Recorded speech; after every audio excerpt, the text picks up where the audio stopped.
Good morning teachers and guests. I am Sir Monsour M. Balmes, your discussant about the differentiated instruction, meeting the needs of diverse learners.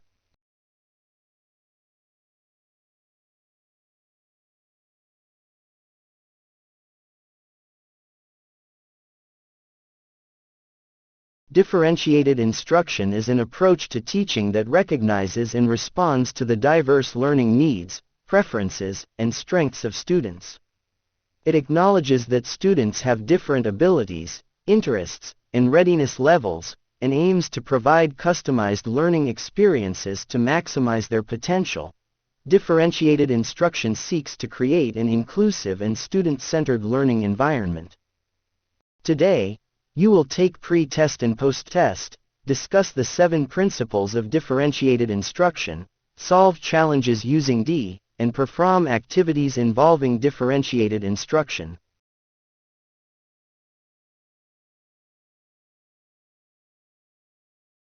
I received messages from 5 teachers requesting assistance with their teaching ideas. The facilitator will pause the video for each item so that you can analyze each question. Thank you.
The learning pyramid, believed to have been developed by the National Training Laboratories Institute for Applied Behavioral Science, illustrates that different kinds of learning strategies lead to different results in terms of learner retention.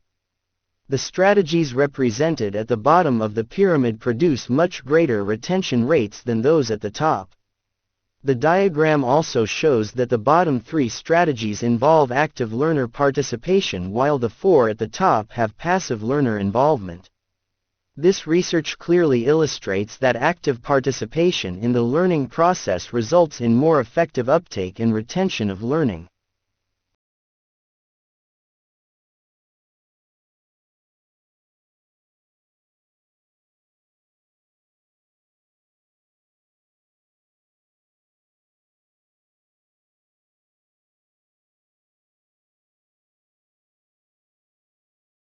The proponent of differentiated instruction is Carol Ann Tomlinson.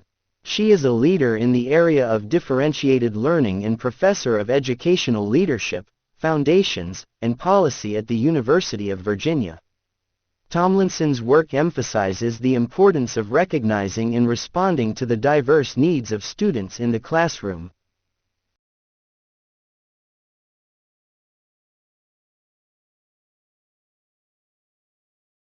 According to Carol Ann Tomlinson, you can differentiate 4 classroom elements according to the student's readiness, interest, and learning profiles.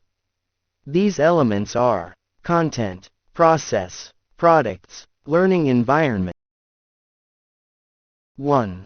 Content. Fundamental lesson content should cover the standards of learning set by the school district or state educational standards.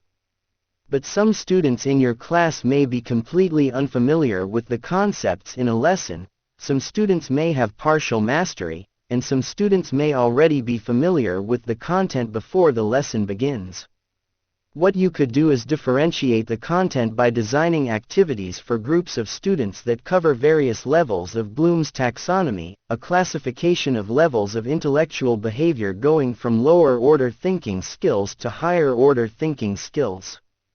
The 6 levels are remembering, understanding, applying, analyzing, evaluating, and creating. Students who are unfamiliar with a lesson could be required to complete tasks on the lower levels, remembering and understanding. Students with some mastery could be asked to apply and analyze the content, and students who have high levels of mastery could be asked to complete tasks in the areas of evaluating and creating.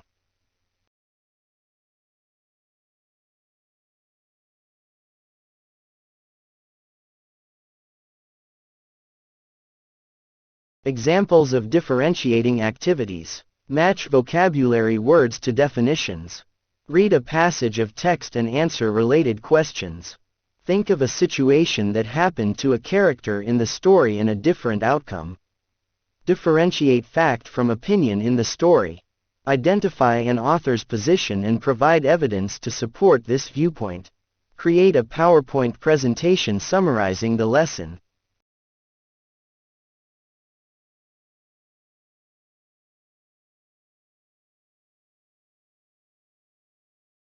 Two. Process. Each student has a preferred learning style, and successful differentiation includes delivering the material to each style, visual, auditory and kinesthetic, and through words. This process-related method also addresses the fact that not all students require the same amount of support from the teacher, and students could choose to work in pairs, small groups, or individually. And while some students may benefit from one-on-one interaction with you or the classroom aide, others may be able to progress by themselves. Teachers can enhance student learning by offering support based on individual needs.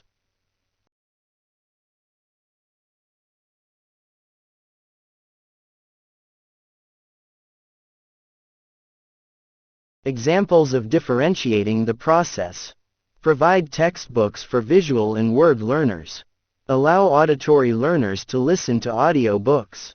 Give kinesthetic learners the opportunity to complete an interactive assignment online.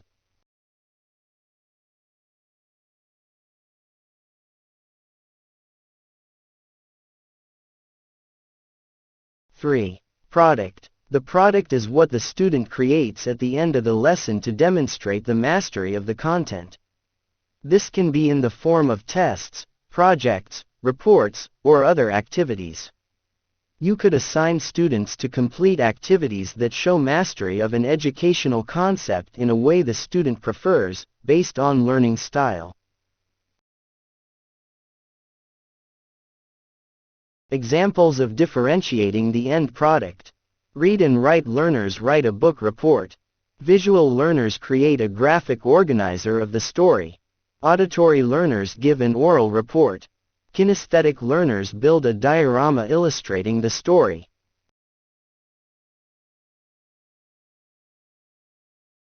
Four. Learning environment. The conditions for optimal learning include both physical and psychological elements. A flexible classroom layout is key, incorporating various types of furniture and arrangements to support both individual and group work. Psychologically speaking, teachers should use classroom management techniques that support a safe and supportive learning environment.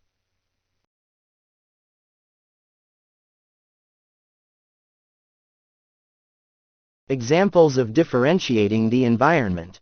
Break some students into reading groups to discuss the assignment. Allow students to read individually if preferred. Create quiet spaces where there are no distractions.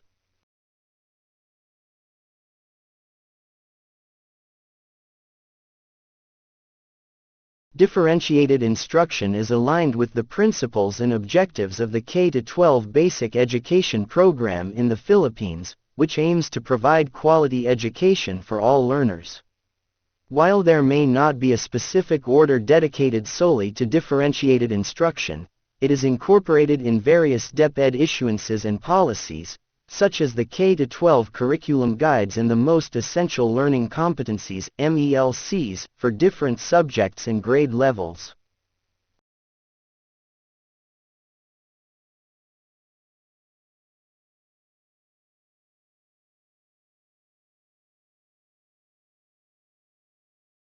Today, I will contact the 4 researchers about their findings to the impact of differentiated instruction.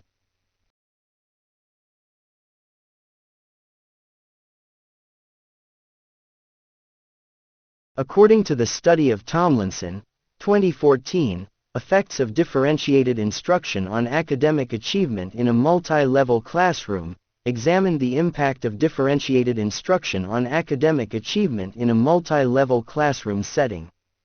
Findings suggested that differentiated instruction positively influenced student achievement across different ability levels, with significant gains observed for both high-ability and low-ability students.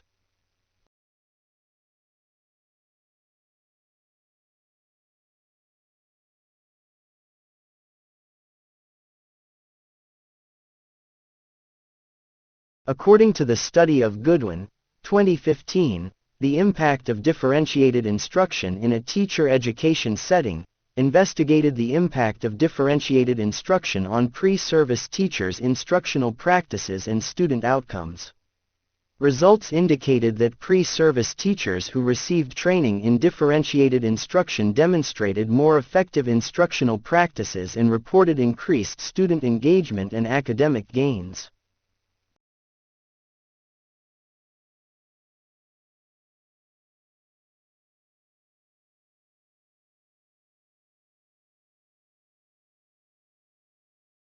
The study of Thompson et al.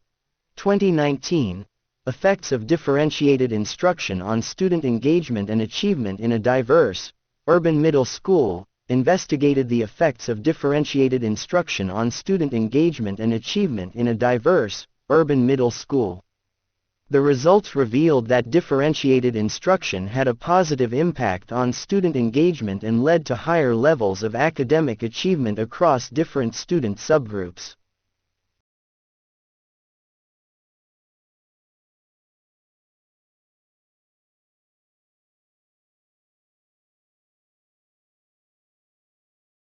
According to the study of Constantino Katsi et al.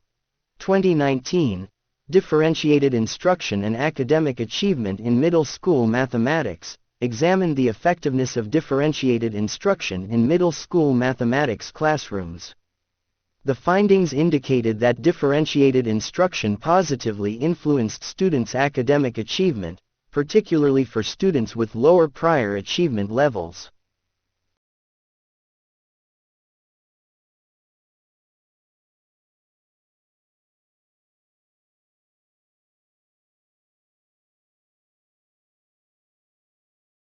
The 7 principles of differentiated instruction. 1. Student-centered approach. It acknowledges that learners have unique strengths, weaknesses, interests, and preferred learning styles. 2. Flexible learning environment. Teachers create flexible classroom environments that allow for varied instructional methods, materials, and assessments. 3. Assessment for learning. Assessments in differentiated instruction are designed to be formative and ongoing, providing teachers with insight into each student's progress, strengths, and areas for improvement. 4. Readiness, interests, and learning profiles. Differentiated instruction considers students' readiness levels, interests, and learning profiles when designing and delivering instruction. 5. Varied instructional strategies. Teachers employ a range of instructional strategies to address diverse student needs. This may include small group instruction, individual conferences, peer collaboration, hands-on activities, visual aids, technology integration, and more.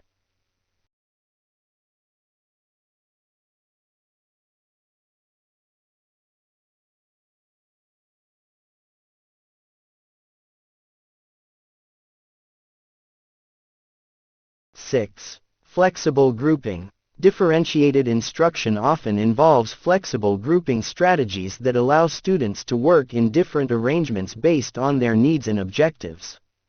Students may work independently, in small groups, or in pairs. Groupings may be homogeneous, students with similar abilities, or heterogeneous, students with different abilities, depending on the learning task and goals. 7. Scaffolded support. Teachers provide varying levels of support and scaffolding to help students succeed. This may involve breaking down complex tasks into manageable steps, providing additional resources or materials, offering guided practice, or offering additional time for mastery.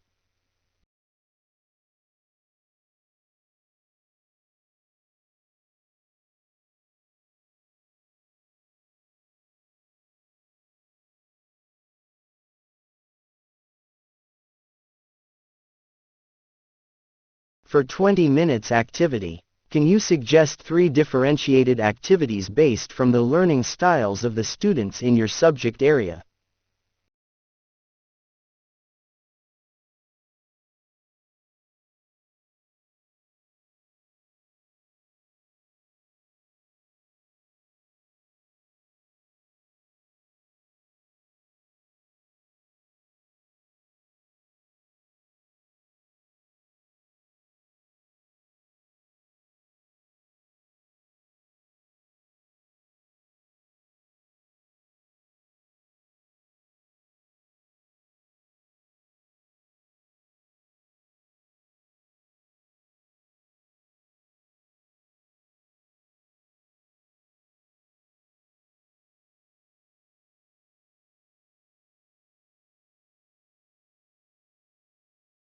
Benefits of differentiated instruction. 1. Increased student engagement and motivation. 2. Enhanced learning outcomes for all students, regardless of their abilities or background. 3. Opportunities for students to develop at their own pace. Improved self-confidence and self-esteem. 4. Greater inclusivity and support for students with diverse learning needs.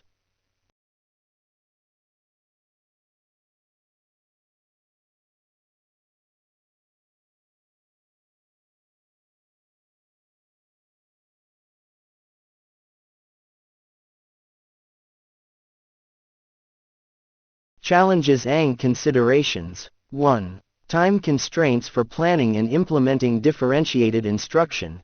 2. classroom management and ensuring equitable attention to all students, balancing individual needs with curriculum requirements and standards. 3.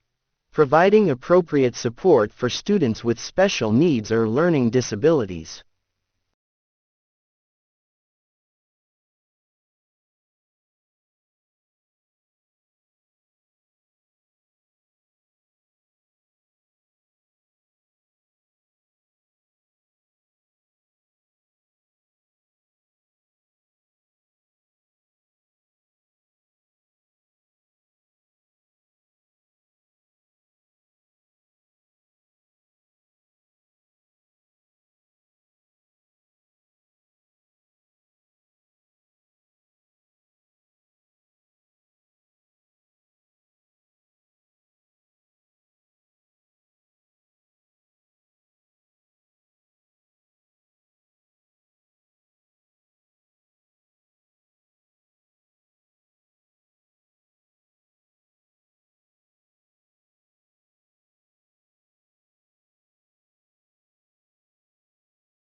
Teachers, always remember, we are for difference, for respecting difference, for valuing difference, until difference no longer makes a difference.